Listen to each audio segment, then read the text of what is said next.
Walls don't protect you, they imprison you. The higher you build your fortress, the more power you lose. In the pursuit of power, the instinct for safety is seductive. When threats multiply, when rivals circle, when betrayal seems everywhere, the natural reaction is withdrawal. Leaders retreat behind walls, both physical and psychological. They surround themselves with guards, allies, and secrecy. They imagine fortresses as symbols of strength, as shields against the chaos outside. Yet history shows the opposite. Fortresses are not symbols of strength. They are monuments of fear. Law 18 dismantles the illusion of safety. It warns that isolation, far from protecting you, weakens you. By retreating from the world, you lose touch with currents of information. You blind yourself to whispers of betrayal and shifts in loyalty. You suffocate allies by withdrawing your presence. You appear aloof, arrogant, and vulnerable. Power flows through networks, not walls. And those who cut themselves off soon discover that fortresses collapse from within as easily as they resist from without. The psychology of isolation is simple. It feels safe. Behind walls, you imagine yourself untouchable. You can delay threats, deny rivals, control access, yet every wall cuts you off from the lifeblood of power. Information, influence, relationships. An isolated leader becomes predictable, disconnected, and easy to manipulate. Rivals outside whisper and conspire. Allies inside grow restless and resentful. The fortress, meant as protection, becomes a prison. History provides endless confirmation. Emperors who retreated into palaces lost their thrones. Monarchs who surrounded themselves with sycophants were blindsided by rebellion. CEOs who withdrew into boardrooms lost touch with markets. The instinct to hide is human. The result is fatal. Strategically, isolation invites attack. Rivals see your withdrawal as weakness. They interpret your walls as fear. And because you are cut off from reality, you cannot anticipate their strikes. The fortress blinds you to danger rather than shielding you from it. Contrast this with rulers who exposed themselves deliberately, who circulated among people, who kept their networks alive. They gathered intelligence, inspired loyalty, and projected confidence. They understood that safety is not in walls, but in presence. True power is not defended by fortresses, but by influence. This law also applies beyond politics. In business, executives who isolate themselves from employees lose credibility and innovation. In relationships, partners who retreat into emotional fortresses breed mistrust and distance. In every field, walls separate you not only from enemies, but from the sources of strength. The great paradox of Law 18 is that isolation feels like security, but functions as danger. Fortresses magnify fear, and fear erodes power.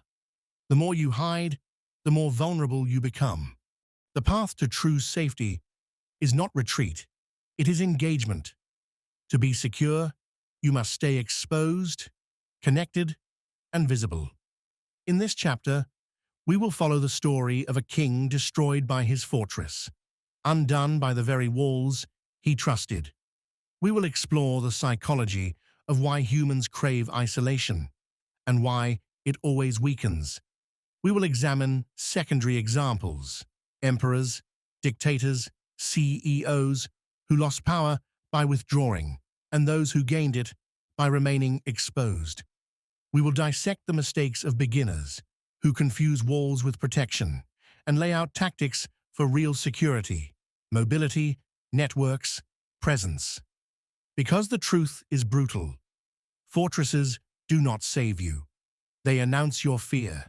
They blind your vision. They erode your power. To survive, to dominate, to endure, you must resist the instinct to hide. You must remain in the world, where influence flows and power lives. Main historical example. Few monarchs embody the fatal illusion of safety through isolation as clearly as Louis XVI of France. His retreat behind the gilded walls of Versailles became not just a personal habit, but a symbol of monarchy out of touch, blind to danger, and doomed to collapse. His story is a warning carved into history. Fortresses do not protect, they imprison. When Louis XVI ascended the throne in 1774, France was a kingdom of contradictions. Versailles dazzled the world with its splendor, a palace designed by his great-grandfather, Louis XIV, to project divine majesty.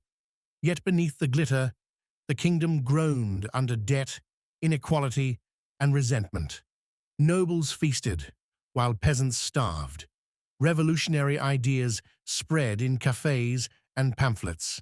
But Louis remained in Versailles, surrounded by courtiers, servants, and guards. Versailles was not just a palace, it was a fortress of etiquette, ceremony, and ritual. Every aspect of life was choreographed to separate the king from his subjects. Access was tightly controlled. Even ministers had to maneuver through layers of protocol to reach him. The king lived insulated, seeing the world only through the eyes of courtiers who competed for favor. The walls of Versailles did not keep out enemies, they kept out reality. While the people of Paris seethed with hunger and anger, Louis received reports, filtered through advisors eager to please. Dissent was minimized, danger downplayed. He believed the monarchy's foundations were solid because no voice within his fortress dared say otherwise. Meanwhile, outside the walls, pamphlets mocked the queen, conspiracies brewed, and the revolutionary spirit spread like wildfire. When the storm finally broke in 1789, the Bastille fell not only because of public rage, but because the monarchy had become isolated from the nation it ruled. Louis had no sense of how far things had deteriorated. He believed Versailles could shield him, but isolation had blinded him to the scale of discontent. When the crowds marched to Versailles in October 1789, dragging the royal family back to Paris, the fortress offered no defense. The walls collapsed not from cannons, but from irrelevance. Even in Paris, Louis clung to the illusion of safety. He withdrew into the Tuileries, surrounded by guards, increasingly cut off from revolutionary currents. In 1791, he attempted to flee France altogether in the infamous flight to Varennes, hoping to find refuge with loyalist forces. The plan collapsed, and his isolation deepened. Instead of a king in touch with his people, he appeared cowardly and disconnected. Louis's fate was sealed. Tried as a traitor to the revolution, he was executed in 1793. His fortress, first Versailles, then Tuileries, had not saved him. It had destroyed him. By retreating behind walls, he had surrendered the very tools of survival: visibility, connection, influence.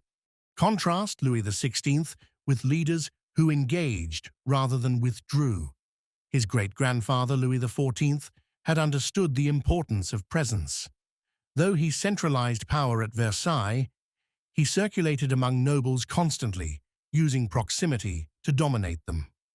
Napoleon, a generation later, would march with his soldiers, sharing their hardships, inspiring loyalty. These men did not hide, they exposed themselves. Their security came not from walls, but from networks of loyalty and fear. Louis XVI proves the essence of Law 18. Fortresses blind. They cut leaders off from intelligence, make them seem arrogant, and breed resentment. Safety behind walls is an illusion. The true fortress of power is presence in the world, where influence can be exercised and danger anticipated. The tragedy of Louis XVI is not only his fall, but his blindness. He believed Versailles was a sanctuary. In truth, it was a coffin built of gold, isolating him until the blade of the guillotine severed his line forever. Psychological/strategic mechanism. Why does isolation feel like safety, yet operate as danger? Why do so many leaders, generals, and executives withdraw behind walls, only to be destroyed by them? To understand Law 18, we must examine both the psychology of fear and the strategic realities of power. The first mechanism is the illusion of control. When a person is surrounded by walls, guards, or loyal aides, they believe they have insulated themselves from danger. The fortress gives a physical sense of protection. Fewer entrances, tighter access, controlled interaction. But control inside the fortress blinds them to what is happening outside. The belief in security dulls vigilance. In reality, enemies plot more effectively when the leader is cut off. The illusion of safety breeds real vulnerability. The second mechanism is informational blindness. Power depends on intelligence, knowing what allies think, what rivals plan, what the public feels. Isolation cuts off this flow. Courtiers and advisors filter information, telling the leader what he wants to hear. The fortress turns into an echo chamber. Without exposure to unfiltered reality, the leader makes decisions based on fantasy, not fact. Louis XVI in Versailles believed France was stable because isolation censored the truth. CEOs in insulated boardrooms think their companies thrive while markets crumble outside. Fortresses do not keep danger out, they keep truth out. Another factor is social resentment. Isolation sends a message. I am above you. I do not walk among you. When leaders retreat behind walls, they appear arrogant, untouchable, and cold. The very people whose loyalty they need begin to resent them. Soldiers follow commanders who share danger. Citizens respect rulers who share hardship. Isolation erodes loyalty by suggesting cowardice. The fortress becomes not a symbol of power, but of fear. Psychologically, isolation satisfies the fear response. Under threat, humans instinctively withdraw. Safety feels like distance. Distance from enemies, from scrutiny, from risk. But survival in power is not about feeling safe. It is about being effective. Fear drives leaders to seek fortresses, but fear-driven decisions often backfire. The walls reduce anxiety in the short term, but multiply danger in the long term. Strategically, isolation destroys networks. Power is built on connections, alliances, information channels, informal influence. When you isolate, your network withers. Allies feel abandoned, rivals fill the vacuum, and opportunities slip away. The fortress is static, while power is dynamic. Those who hide stagnate. Those who remain connected grow. There is also the mechanism of predictability. A fortress fixes you in place. Enemies know exactly where you are, what your defenses are, and how to concentrate forces against you. Mobility creates uncertainty. Isolation creates targets. Armies that entrench too deeply become easy prey. Leaders who wall themselves in become predictable, and predictability invites attack. Another key element is the erosion of charisma. Charisma depends on presence, on being seen, heard, felt. Leaders inspire by appearing in public, engaging with people, projecting energy. When they isolate, their aura fades. Distance drains charisma. They become names on documents, not figures of power. The absence of presence is the beginning of irrelevance. Fortresses also breed internal decay. When leaders isolate, those inside the walls gain disproportionate influence.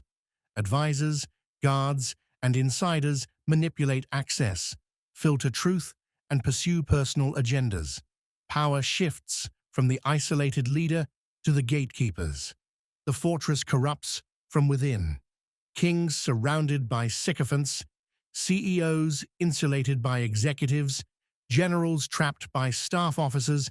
Each loses control to those who manage the gates. The paradox of Law 18 is that exposure is safer than withdrawal. Leaders who circulate among allies hear truths directly, inspire loyalty through presence, and gather intelligence invisibly. They may appear more vulnerable, but they are actually more secure. Danger comes not from being seen, but from being blind. Exposure brings information and respect. Isolation brings ignorance and resentment.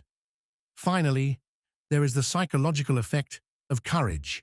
Leaders who resist the urge to hide project strength. Their very willingness to remain exposed creates fear in others. If he dares walk among us, if he dares appear without walls, perhaps he is untouchable. Isolation breeds suspicion of weakness. Exposure breeds myth of invincibility. The bravest seeming leaders often survive longest, not because they are safest, but because they convince others they do not need fortresses. In essence, the mechanisms of isolation reveal a brutal truth. Fortresses comfort the fearful, but doom the powerful. They blind leaders to reality, erode loyalty, magnify resentment, and make them predictable. They appear to provide safety, but they announce weakness.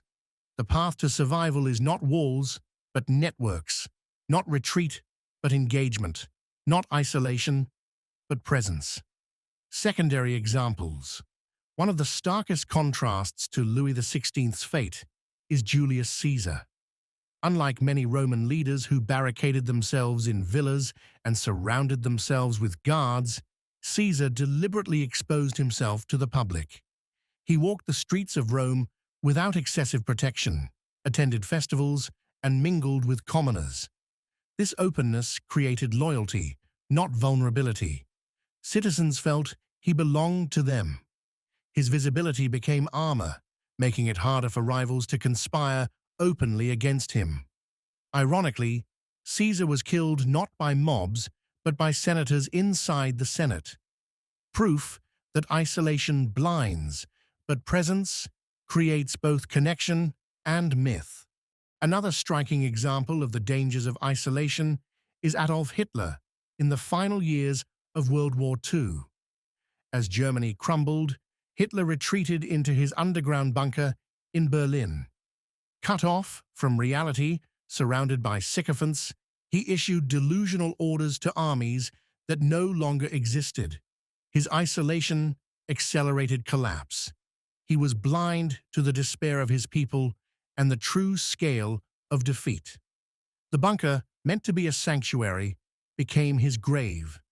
In business, Howard Hughes, once a pioneering entrepreneur and aviator, destroyed himself through isolation. In his later years, he withdrew into hotels, surrounded only by assistants who filtered all contact. Paranoid and cut off from reality, he lost touch with his companies, his wealth, and his influence. His empire withered because he could not stay engaged. The fortress he built around himself, walls of silence and secrecy, became the mechanism of decay. Contrast Hughes with Jack Welch, CEO of General Electric. Welch believed leaders must stay exposed. He was famous for walking factory floors, talking directly with employees, and keeping himself visible at all levels of the company. This openness gave him unfiltered intelligence and inspired loyalty. Instead of hiding in boardrooms, he used presence as his fortress, making himself a moving, living symbol of leadership. History also remembers the Byzantine emperors. Many, fearing assassination, retreated into palaces so heavily fortified that they rarely saw their people. Over time, their isolation allowed generals and court officials to seize real power. In contrast, Emperor Basil II, one of Byzantium's strongest rulers, refused to isolate. He campaigned with his armies, shared hardships, and exposed himself on battlefields. His visibility made him feared and respected, preventing conspiracies. A modern political case is Mikhail Gorbachev. In his final years of leadership, he became increasingly insulated, relying on a shrinking circle of advisors. His isolation from public opinion and regional leaders blinded him to the depth of discontent in the Soviet Union. By the time he acted, it was too late. The empire collapsed beneath him, accelerated by the very fortress of bureaucracy he trusted. These examples reinforce the same lesson.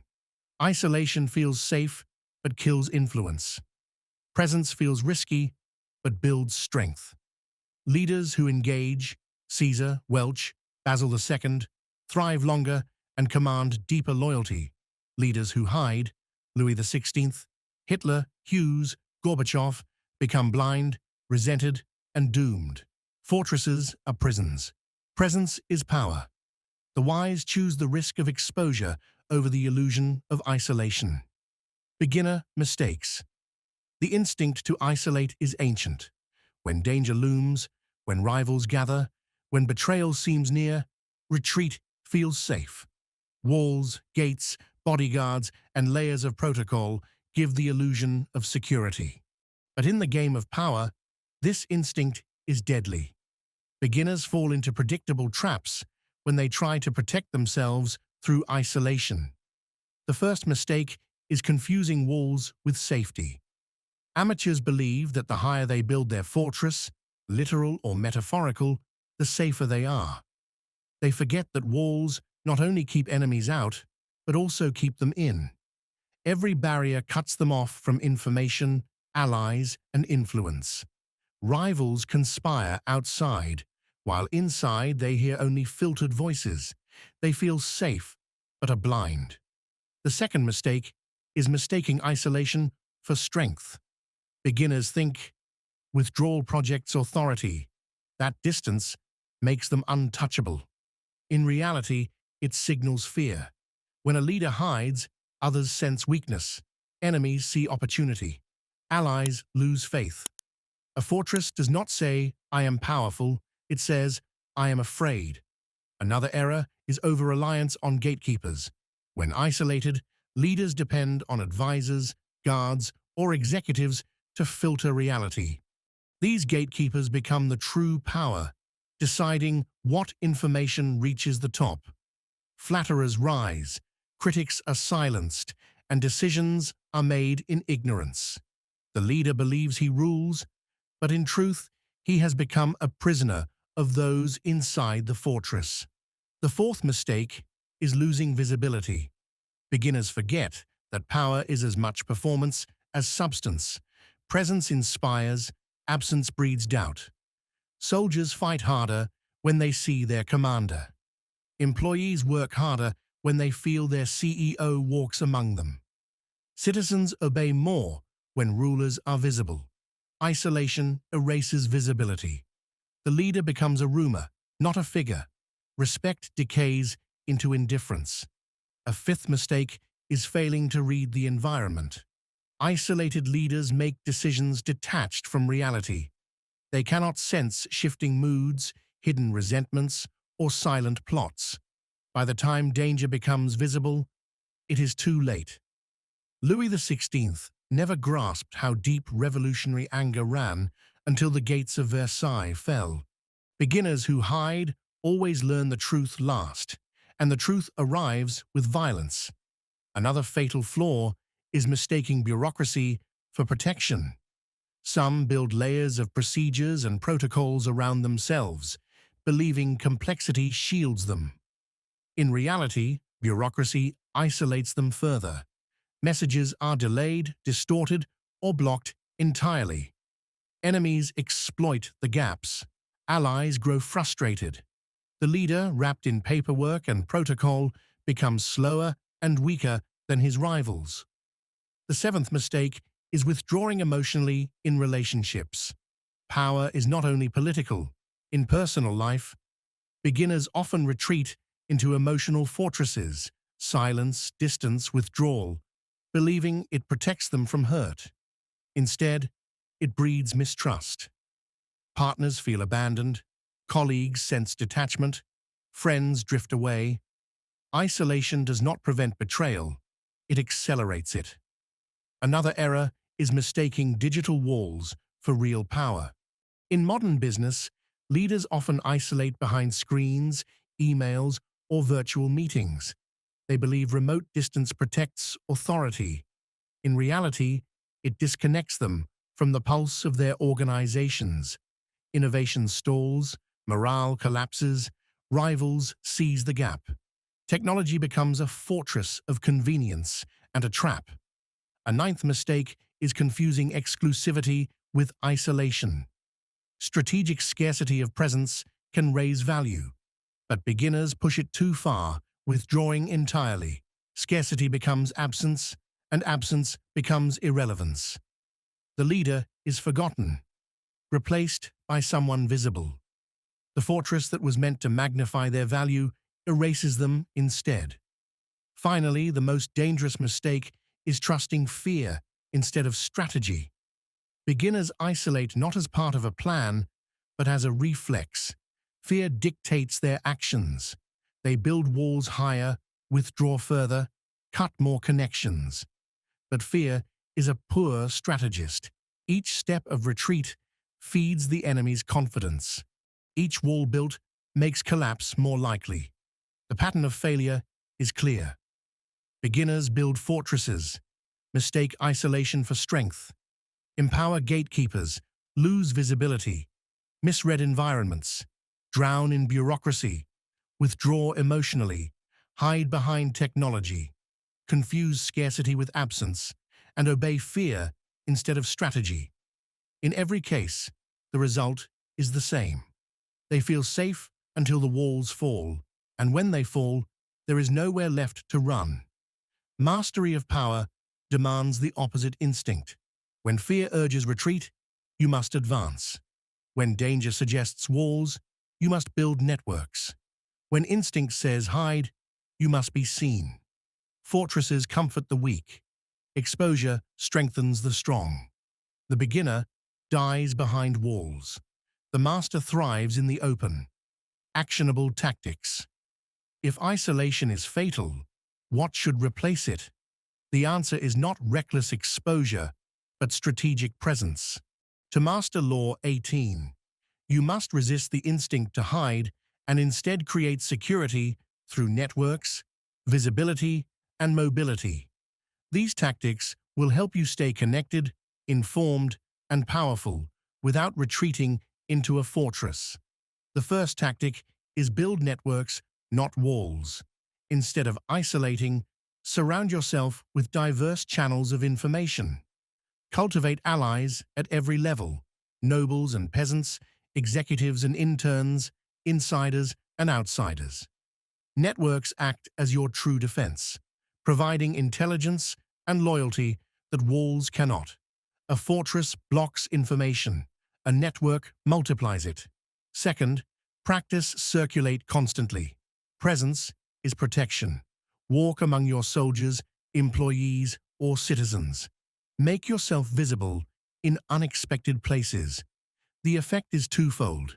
You gather unfiltered intelligence, and you remind others of your authority. The unpredictable presence of a leader destabilizes rivals and inspires followers. Third, master the open door illusion. Appear accessible while maintaining control. Allow audiences, meetings, or encounters that seem spontaneous but are carefully managed. This prevents you from appearing isolated without sacrificing security. Presence does not mean total availability. It means controlled exposure. Fourth, use mobility as fortress. A fixed fortress is predictable. A moving leader is elusive. In politics, this means traveling, shifting locations, refusing to be pinned down. In business, it means engaging with multiple teams and markets instead of confining yourself to a boardroom.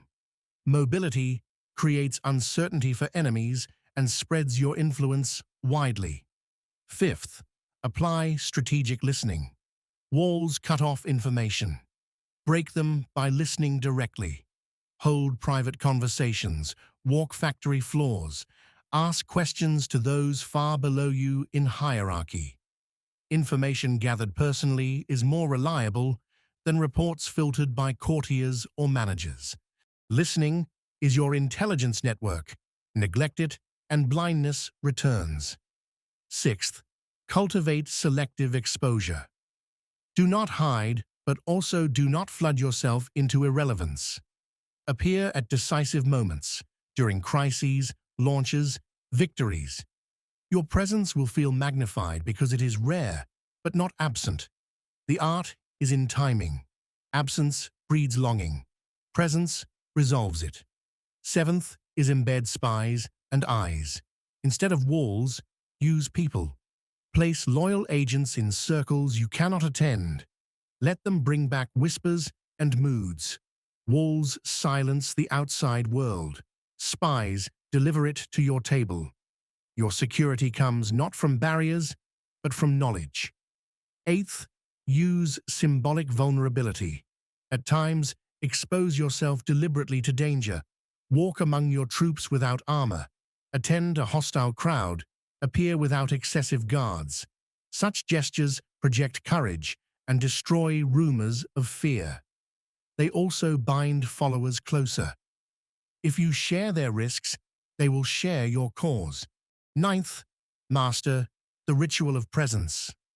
Build predictable rhythms of appearance that keep you anchored in the world.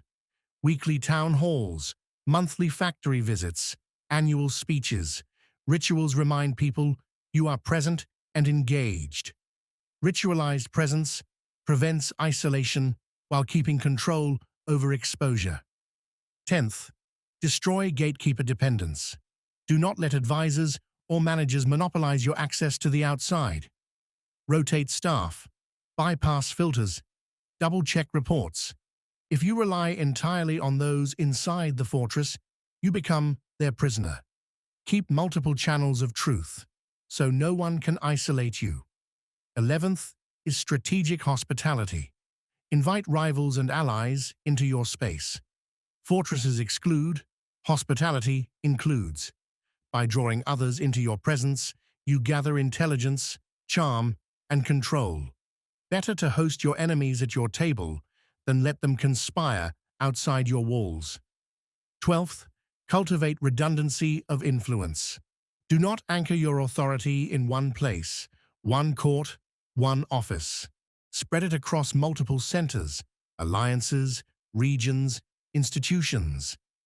If one network collapses, others sustain you. Fortresses concentrate power dangerously. Redundancy distributes it safely. 13th, use the moving camp strategy. Adopt the mindset of generals who refuse permanent fortresses. Keep changing locations, allies, and appearances. A moving leader is harder to target and harder to overthrow. By staying dynamic, you deny enemies the ability to focus their attack. 14th, master transparency as strength. Sometimes the best way to avoid isolation is to share information openly. Reveal enough to keep allies engaged, to prevent rumors from filling voids. Openness builds trust where walls build suspicion. Strategic transparency strengthens bonds while maintaining control. Finally, 15th, fortify with presence, not stone. Remember that the strongest fortress is loyalty.